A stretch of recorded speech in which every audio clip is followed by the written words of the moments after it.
I guess war was inevitable. The two great armies stood on either side of the battlefield. On one side stood the gods, each one riding on his own special animal. There was Brahma, Brahma, the creator of the universe. Brahma came in on his shimmering swan. Then there was Vishnu, Vishnu, the preserver of the universe, who rode in on his great golden eagle. Shiva came in, Shiva, the one who will dissolve the universe at the end of time.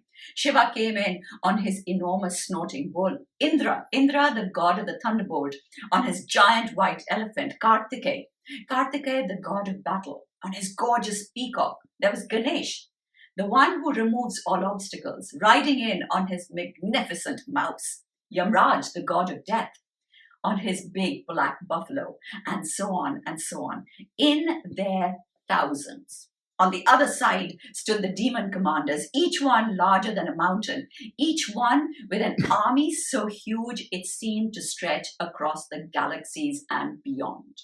It was the most awful battle. The very first fight in this battle was between Indra and the demon Chikasur. Chikasur was the commander-in-chief of the demon armies. Chikasur shot 5 arrows at Indra, almost killing him. But just in time, Indra managed to shoot a crescent-shaped arrow at Chikasur and sliced the demon's head off. They say the howl that erupted from the demon's severed head as he died was so loud, it almost tore the sky in half. The next one to attack Indra was the demon Vidala. Vidala was as large as the elephant on which he rode. His fangs were the size of small trees. His breath was like fire.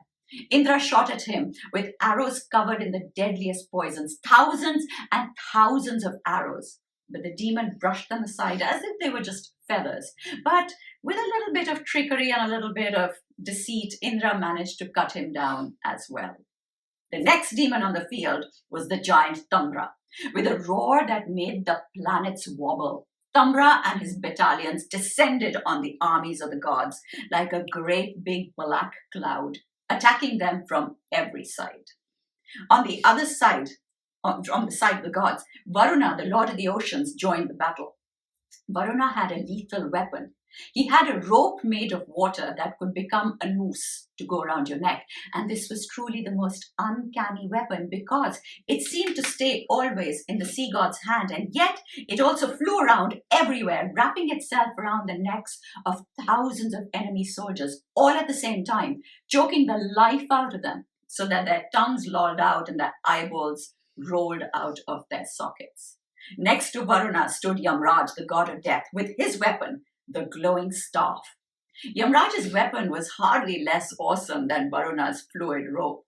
Yamraj's staff could elongate itself as much as he wanted just by thinking about it, and with one sweep, it could kill any number of the enemy before him just by touching them. They would just vanish from the field into his dark halls of death.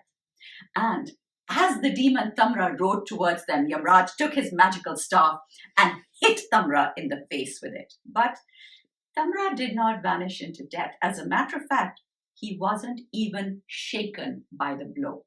Instead, he covered the godly armies with such an avalanche of arrows so that the battlefield started to look more like a waterfall of blood. Do you know, Tamra was so powerful, it took the combined weapons of all three gods, Indra's thunderbolt, Varuna's fluid rope, and Yamraj's staff, just to knock him unconscious for a few minutes. But eventually, when they did manage to knock him unconscious, when Tamra fell, even though it was just for a few minutes, it created such panic amongst the demon army, such panic that Mahishasur himself had to run onto the battlefield to take control. With a shout that threatened to rip the very fabric of time, the buffalo demon charged into battle.